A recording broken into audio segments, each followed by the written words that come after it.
Olá pessoal, tudo bem? Sejam muito bem-vindos a mais um vídeo aqui do canal. Hoje eu vou falar para vocês de um tema muito importante, aí, muito relevante em PO, que é o uso de softwares, tá? O uso de softwares que vão de fato, né, resolver aí os problemas que a gente tem. Primeiro a gente sempre modela o problema, tem lá um modelo, mas a gente precisa obter soluções a partir desse modelo e é aí que entram os softwares, é aí que entram os softwares. Tem muitos disponíveis, tá? E eu vou ajudar um pouco vocês aqui a entender melhor como usá-los, tá? Como eles são classificados. Antes disso, eu queria falar que esse vídeo é em colaboração aí com o pessoal da Harumi, tá? Eles estão fazendo toda a produção, toda aí a edição, tá? Me convidaram para falar sobre esse tema. Então, muito obrigado aí, pessoal da Harumi. Para quem não conhece, a Harumi é uma startup que está combinando a inteligência artificial com otimização, com PO, para agilizar aí, né? Para auxiliar mesmo na parte de modelagem matemática e resolução dos problemas, tá? Então, isso daí pode trazer avanços bem legais aí, tá? Para quem tá interessado, né, em usar IA juntamente com a parte de PO. Então, quem tiver com curiosidade, pode dar uma olhadinha lá no site deles, tá? Entra aí e dá uma conferida. Bom, vamos começar então. Softwares de otimização, né, softwares. Existem vários, muitos, tá? Para quem já deu uma olhada aí, né, vai ver que existe uma lista enorme e a gente fica até meio perdido, fala, nossa, qual que eu uso? Esse, aquele, é tudo igual, é diferente, tem melhor, tem pior. E por que tem bastante software aí, né? Porque existem muitos algoritmos e muitas formas de se implementar esses algoritmos. A gente viu aqui no canal mesmo, né, já viu sobre método simplex, método de pontos anteriores, método branch and bound, variações de todos esses métodos. E aí a gente vê que, né, implementá-los, a princípio é até um algoritmo simples, mas fazer eles realmente funcionarem bem, serem eficientes, serem rápidos, aí é um outro desafio. Tá? Então o que as empresas fazem? Elas pegam a equipe de programadores aí, muito experientes, muito aí, né, inteligentes, para realmente fazer códigos extremamente eficientes. Né? E eficientes em que sentido? Que vão resolver, de fato, né, os problemas de forma rápida. Quando eu coloco o modelo, né, lá nesse software, aperto lá, né, resolver, a ideia é que ele me dê uma solução muito rápida. Tá? Porque se eu tiver que esperar horas, dias, meses, talvez não valha mais a pena, tá? Resolver usando um modelo. Então a ideia é que esses softwares sejam muito bem implementados. E mais do que em relação à rapidez, eles sejam confiáveis. A gente, né, quem viu os vídeos da Simplex, vê que a gente está fazendo operações aritméticas, ali, algébricas, a todo momento, né? Operações numéricas, na verdade, porque elas são feitas por um computador. Então tem muita aproximação. Na verdade, essas aproximações, né, você resolver um sistema linear, você representar os números, né, decimais num computador, tem aí muita aproximação, nunca é de forma exata. Isso começa a inserir erros no sistema e ele pode ficar, né, extremamente instável o nosso método, a ponto de dar uma solução errada se não for muito bem implementada. Então, toda essa explicação é para dizer para vocês, né, a importância da gente usar um software ao invés da gente implementar o nosso próprio método. Muitas vezes a gente fala, deixa eu implementar aqui meu simplex. Óbvio, legal a gente aprender o simplex e tal, mas raramente hoje em dia alguém vai usar um simplex, vai implementar, né, o simplex ou implementar um branch and bound à mão por si só para resolver um problema. A gente vai usar esses softwares, é importante que a gente use esses softwares, tá? Além disso, em geral tem uma interface por trás desses softwares, né? Na verdade, na frente desses softwares, né? Que vai facilitar a entrada de dados, escrita do modelo matemático, escolha dos parâmetros que a gente tem. Então, né, é legal a gente ter uma tela ali que a gente digita o modelo bonitinho, a gente vai ver alguns exemplos, tá? E principalmente que ela permita trocar de solvers, tá? Facilmente. Já vou falar qual é a diferença de interface para o solver. O solver é o algoritmo de fato, tá? Lembrando que não necessariamente isso é uma interface gráfica, tá? Não precisa ser uma telinha. Pode ser uma biblioteca em Python, uma biblioteca em C++, que a gente vai usar para resolver o problema. Bom, agora sim, né, entra o solver. Então, qual que é a ideia desse solver? Ele é a implementação do algoritmo lá que a gente viu na teoria de fato. Tá? Do branch and bound, do simplex, branch and cut, vários outros aí. Então, é sempre legal a gente separar isso, né, na nossa cabeça, quando vocês forem começar a olhar aí, para quem nunca, né, deu uma olhada nesses solvers, ou quem já deu e está em dúvida, separem duas camadas aí, tá? Mais ou menos isso. Obviamente que tem né, softwares que estão aí no meio do caminho, estão nas duas, tá? Mas em geral, assim, né, generalizando aí, a gente pode dividir em interface, que são aquelas em que você entra, né, e digita o problema, digita o modelo, né, digita os dados, ou às vezes, né, não necessariamente é uma interface gráfica, como eu disse, às vezes é uma biblioteca, lá em Python, por exemplo, o PyOM é uma biblioteca, dá para você usar junto com o Python. E uma outra camada, essa camada é a mais baixo nível mesmo, é que está implementando aí os nossos algoritmos, tá? Então, por exemplo, ó, eu coloquei aqui alguns exemplos, tá, pessoal? Não enumerei todos, não, nem caberia no slide, nem caberia talvez se eu falasse o nome de todos, né? O vídeo ia ficar muito extenso. Então, por exemplo, ó, o próprio Excel é uma forma de você entrar com problema de otimização. Tem vídeos aqui no canal em que a gente fez isso, né? A gente pegou o Excel, colocou os nossos dados, definiu o modelo no solver, né? Usando lá as células do Excel e resolveu. Então, o próprio Excel é uma interface. Tem várias outras, tá? O AMPL, o Ample, o GAMS, PyFop. Esses aí são interfaces em que você pode entrar, digitar um modelo matemático, tá? Numa linguagem específica deles. E aí você escolhe um solver, tá? Escolhe um algoritmo e manda resolver. E aí ele te dá, né? Depois de resolver, depois de obter a solução, ele te dá a resposta. Maravilha. O Pyom, como eu disse, já é uma biblioteca. Ele não é uma interface gráfica, uma janelinha bonitinha que você vai entrar e digitar lá o problema. E você vai usar as bibliotecas dele. Biblioteca que eu falo são funções, tá? De uma linguagem de programação. Então tem uma função lá que você vai chamar ela. Na verdade, ele é orientado a objeto, então vai ter um método que você vai chamar lá associado ao objeto do Pyom para definir o modelo, para definir as restrições, para definir as variáveis e no fim você associa isso a um solver e resolve, tá? Então, esses são as interfaces, onde a gente meio que vai digitar mesmo o modelo. E aí depois no solver, como eu disse, tem vários. Cplex é um dos mais conhecidos aí, tá? É da IBM. O Gurobi é o outro também muito conhecido. Os dois aí competem bastante, né? Como os mais eficientes aí para resolver problemas de otimização. São softwares comerciais, eu vou falar disso, tá? Então aí para uma empresa usar, para você usar, né? Para resolver um problema aí, né? Na prática, você precisa comprar uma licença. Não é barato, mas, né? Considerando aí os custos, né, que você vai reduzir aí, o ganho desse projeto, né, com a resolução do modelo, em geral se paga. Tem outros, tá? Tem outros comerciais que eu não acabei não incluindo aí, mas por uma questão de espaço mesmo, e tem outros gratuitos. O GLPK é um gratuito, o CoinWire é um gratuito, o Skip é um gratuito. Tem o RAIS também, né, que despontou aí recentemente, que é outro gratuito. Esses são, como eu disse, solvers. Eles não estão muito preocupados em como você vai colocar o modelo lá. Tá? Em geral é uma interface bem ruim, assim, bem precária, né, que eles em geral oferecem, embora, né, hoje eles já estejam oferecendo, né, biblioteca em Python, né, algumas interfaces aí. Mas quando eu digo solver aqui, eu estou me referindo à implementação computacional, lá no código, do algoritmo mesmo, tá? Então é assim, você pode, por exemplo, por que está separadinho aqui? Você pode usar o Cplex dentro do GAMS. O GAMS não tem um solver próprio dele. Ele é uma interface em que você fala, olha, eu vou usar o GAMS, coloquei meu modelo no GAMS, para resolver eu vou chamar o Cplex. Aí você fala, não quero usar o Cplex, quero usar o Gurobi. Você muda uma linha lá no GAMS, você usa o Gurobi. Ah, quero usar o GLPK, tá? O MPL, mesma coisa, PyFop, mesma coisa, tá?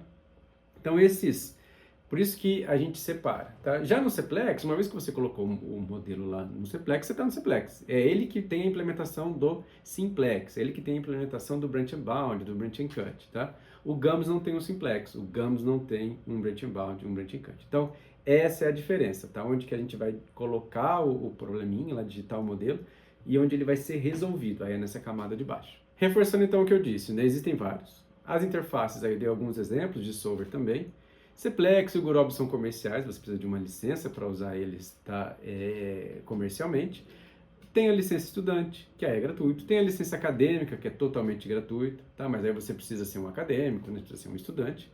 Então isso facilita para você que, né, é estudante aí ou está na academia, usá-los, testá-los, tá?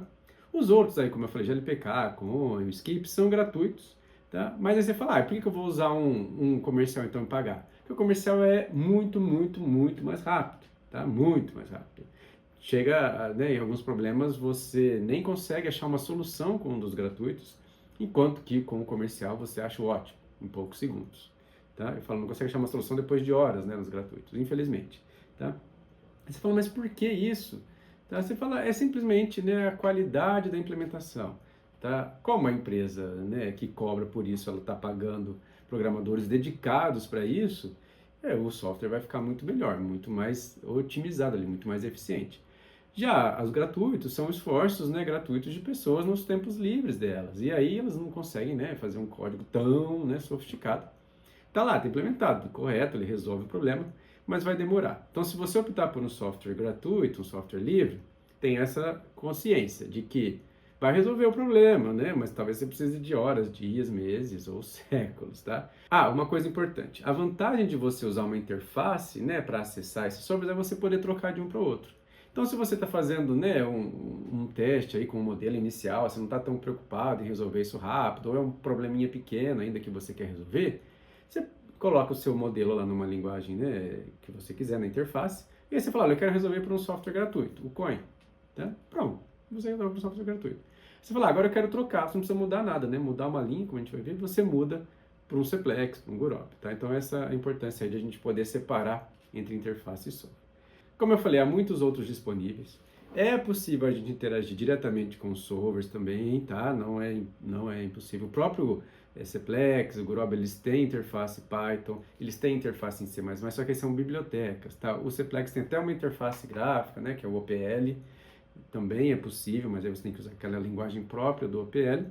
Mas em geral é melhor você, né, pegar uma das interfaces que vão te ajudar mesmo, né, a usar o melhor dos softwares e não ficar preso a nenhum. Esse é o problema, tá? Se você usa, por exemplo, a interface Python do Cplex, você está preso no Cplex. Se você quiser mudar para o Gurob, não tem como. E vice-versa, mesma coisa do Gurob. Agora, se você usa, por exemplo, o Pyomo para escrever o seu código, você não está preso a nenhum solver. Você pode usar o Cplex, você pode usar o Python, você pode usar o Gurob, você pode usar, né, o CBC, o Coin, o Skip, qualquer um que você quiser, tá? Só falando um pouquinho do Excel, né? Muita gente usa o Excel aí, lá ele tem o solver dele nativo. Então é como se o solver, né, que o próprio nome já diz, é o solver ali por baixo, tá? Mas há suplementos mais eficientes, tá bom, pessoal? Quem quiser aí continuar usando o Excel, mas o solver tá meio dele mesmo, né, o nativo dele tá meio lento, tem as opções que é o Open Solver, o Solver Studio, que você pode inclusive integrar aí com o Cplex, tá? Com o Gurob, direto de dentro do Excel. Então esses suplementos aí ajudam bastante. É legal dar uma olhadinha também para quem estiver usando o Excel. Bom, falei para vocês aí dos solvers, né, das interfaces, dos softwares, né, meio que deu uma ideia geral de como isso se divide. Mas vamos falar agora um pouco sobre as linguagens de modelagem algébrica. O que é uma linguagem de modelagem algébrica? É uma forma de você digitar o seu modelo matemático nesses softwares, tá? Nesses solvers. Em geral, usando uma das interfaces. Tá? Então, você vai digitar lá o seu modelo de forma algébrica nele, tá? O que é em forma algébrica? Usando somatórios, né? Restrições sem colocar os dados lá, usando parâmetros, e aí por fora você define esses parâmetros, tá bom? Exemplos aí de linguagens, né, algébricas. A MPL. Você fala, poxa, você não falou que a MPL era um software? Sim, é um software e ao mesmo tempo esse software, né, recebe o nome da linguagem, né, que ele usa ali, que é o próprio MPL. Vou falar um pouquinho disso. Tem outras, tem GMPL, que é bem parecida aí com a MPL. O GAMS, tá, que aí ele é uma outra linguagem, mas também uma linguagem algébrica, permite que você entrar com um modelo matemático bem parecido da forma como a gente escreve esse modelo, tá? Tem o Pyomo, que é, como eu disse, é uma biblioteca, e assim por diante, tá? A gente pode interpretá-los, entendê-los como linguagens de modelagem algébrica, tá? O Pyomo é mais uma biblioteca, mas a gente tem ali, né, elementos de uma modelagem algébrica. Por que isso é importante? Tá? Na prática isso é muito usado, tá bom? Em empresa, ou até mesmo para quem quer prototipar uma coisa fácil, você escrever um modelo, né, usando uma linguagem dessa, ele sai muito rápido. Você não precisa se preocupar, por exemplo, em declarar variáveis, você está usando, né, dependendo de alguma linguagem, você não precisa saber programar, tá? Então, muitas vezes, a pessoa que não tem ali alguma habilidade com programação, tá, algum conhecimento assim, mais avançado em programação, prefere uma linguagem algébrica, tá? Por quê? Ela vai escrever o problema, vocês vão ver, o modelo ali na linguagem bem parecido com o que a gente escreve no papel, tá? Algumas são presas ao próprio software, tá? Por exemplo, o MPL e o GAMS vão receber o nome do software, tá? Porque elas têm que ser usadas ali dentro do software delas. Eu não consigo escrever em GAMS dentro do MPL, nem em MPL dentro do GAMS, tá? Lembrando, essas são as cascas que a gente usa, tá? Mas eu consigo acessar qualquer solver a partir deles, tá? Como eu coloquei, esses softwares não resolvem o problema, como eu disse. É só uma forma de você digitar o problema, digitar o modelo. Aí, para resolver, você chama, né, um software. Vamos falar de uma das linguagens, então, que é o AMPL, tá? Eu gosto bastante dessa linguagem, tá? Ela é o acrônimo aí de Mathematical Programming Language, porque ela é bem simples, tá? Como vocês vão ver, ela é bem próxima de um modelo algébrico que a gente escreve aí, tá? Quando a gente está estudando PO. Ela é comercial, tá? O MPL é um software comercial, você tem que pagar uma licença. Mas hoje em dia eles estão com bastante abertura aí, tá? Para licença estudante, licença acadêmica, licença livre, se você quiser usar um software livre. Então eles estão bem amplos hoje em dia, isso é bem legal, tá? Quem tiver uma curiosidade, entra lá no site deles, ó, ample.com, né, ampl.com, e aí você pode, tá vendo, ó, Start Free Now, tá? Assim, não tenho nada a ver com a MPL, tá, pessoal? Tô só mostrando para vocês uma possível linguagem que eu uso bastante e eu ensino nas aulas porque eu acho ela muito, tá, intuitiva e os alunos pegam muito rápido, tá? Né? Na primeira aula que eu dou, o pessoal já começa a entender e já vai programando nela. É óbvio, né? Conforme a gente vai evoluindo, vai aparecendo mais sintaxe, mas em geral os alunos se dão muito bem com ela. Dá uma olhada lá no site deles, ó, eles colocam até aqui, né, que eles estão integrados aí com vários tipos de solvers, tá? Então essa aí é a MPL. Bom, como eu falei, né, você pode usar a própria interface deles, tá? Ou você pode também usar isso daí no Python, tá? Tem lá como você colocar um código MPL no Python, no site deles eles explicam, no Colab, tá? E assim por diante. Como eu disse, é bem intuitivo, tá? E você pode integrar aí com vários outros solvers livres, tá? Comerciais. Essa daqui é a carinha aí do AMPL, tá? É a tela dele. Quando você abre, ó, ele fica aqui, né? Pelo menos da forma como está configurado o meu aqui. Do lado esquerdo, né? Uma forma de você navegar pelos arquivos. Então você pode navegar nos diretórios do seu computador, né? Para pegar os arquivos, tá? Que você vai resolver. Ele tem um consolezinho. É aqui que a gente vai dar os comandos, tá? Para ele, para escolher o solver, por exemplo, que a gente vai usar, para ler um arquivo, tá? Para mandar resolver, pedir para resolver. E aqui, ó, fica o código mesmo, tá? Esse daqui é um probleminha bem conhecido da gente, tá? Para quem acompanha o canal, é o probleminha das ligas metálicas. Você fala, poxa, né? Que simplesinho. Ele está aqui na forma algébrica, tá? Vou mostrar para vocês, para quem ainda não modelou ele de forma algébrica, né? Modelou com os dados. Ele está na forma algébrica. O que é então essa forma algébrica? Eu vejo que não tem nenhum dado aqui. Não tem o 0,5, 0,3, não tem o, né? Quanto que eu tenho em estoque? Não tem. Isso é representado lá pelos parâmetros, né? E uma vez que eu defino esses parâmetros, eu coloco ele ali na linguagem, tá? Pronto, é isso. Essa é a interface do MPL. Tem como a gente integrar o MPL com o Python, tá aí, tá? Dá uma olhada no site deles para ver como fazer isso. Dá para usar a linguagem de dentro de um código Python. Um exemplo aqui, ó, é a AmplePy aí, que a gente usa o código, né? Exatamente do AMPL dentro de um notebook e pede para ele resolver e ele resolve normalmente, te dá toda a solução. Mas tá bom, e se eu não quiser usar o MPL, né? Tem alguma alternativa? Tem várias, tá? Tem inclusive uma que é praticamente o MPL, tá? Mas ela é gratuita, que é o GMPL, tá? Que é o GNU Mathematical Programming Language. A GMPL, ela é um subconjunto aí, tá? Da MPL, como se fosse um genérico da AMPL, tá? Porque ela é gratuita, mas ela é exatamente a mesma coisa que a MPL. Se você digitar o seu código em GMPL e colocar no MPL, ele vai resolver, tá? E vice-versa. Algumas coisas mais avançadas em MPL ainda não tem na GMPL, mas assim, é muito raro a gente precisar disso. Onde que a gente pode usar essa linguagem, tá? GMPL. A gente pode usar ela junto com o Guzek, que é um software livre bem legal. Vocês vão ver que tem uma interface semelhante ao do AMPL. A diferença é que a gente não tem o consolezinho, mas ó, tá vendo? Fica aqui do lado esquerdo o código, tá? E aqui do lado direito todo o output aí do solver depois que eu resolvi. Então esse daqui é o modelo, tá? Em GMPL ou em AMPL, tá? Tem alternativas? Tem. Tem um otimizador online que você pode entrar ali nesse endereço, tá? Ele fica assim bem bonitinho. Você coloca seu código ali em GMPL ou AMPL, aperta lá no botãozinho para resolver, ele te dá a solução. Se for um probleminha pequeno, ele até te plota gráficos. Então esse Online Optimizer aí é bem legal. E tem mais um que eu indico, que é o PyFop. Tá? O PyFop é uma iniciativa, né, de brasileiros, de realmente ter uma interface aí bem intuitiva, bem legal, gratuita, tá? Para usar aí o GMPL, tá? E poder linkar com diferentes solvers aí. Então também recomendo vocês darem uma olhada lá. De novo, não tenho nenhuma relação, tá, com nenhum desses softwares, eu só estou indicando para vocês aí possíveis softwares aí bem legais para a gente, tá, usar em PO.